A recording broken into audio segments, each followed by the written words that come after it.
Saudara, selama momen libur Natal dan Tahun Baru, pihak Angkasa Pura II mencatat peningkatan jumlah penumpang di Bandara SMP 2 Palembang sebesar 11% atau lebih tinggi jika dibandingkan momen yang sama di tahun 2023 lalu. Diungkapkan Eksekutif General Manager Angkasa Pura II Bandara SMP 2 Palembang, Raden Iwan Winaya Madar. Selama pelayanan di libur Natal 2024 dan Tahun Baru di 2025, yakni sejak 18 Desember hingga 5 Januari 2025, Bandara SMP 2 Palembang mencatat sudah melayani sebanyak 165.630 penumpang, atau mengalami peningkatan sebanyak 11% jika dibandingkan dengan libur Natal dan Tahun Baru tahun 2023 lalu.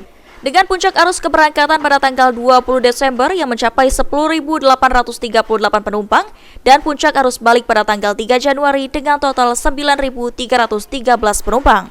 Selama momen tersebut dilakukan penambahan 14 penerbangan dengan tujuan terbanyak ke Bandara Soekarno-Hatta, Halim Perdana Kusuma, dan Batam.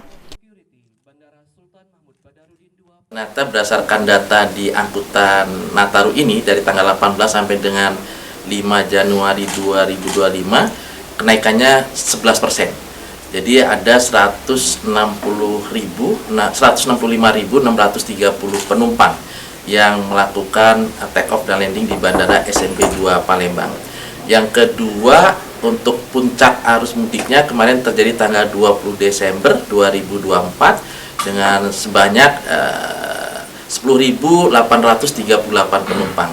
Sedangkan arus baliknya setelah Natal dan Tahun Baru kita mencatat di tanggal 3 Januari 2025 sebanyak 9.313 penumpang.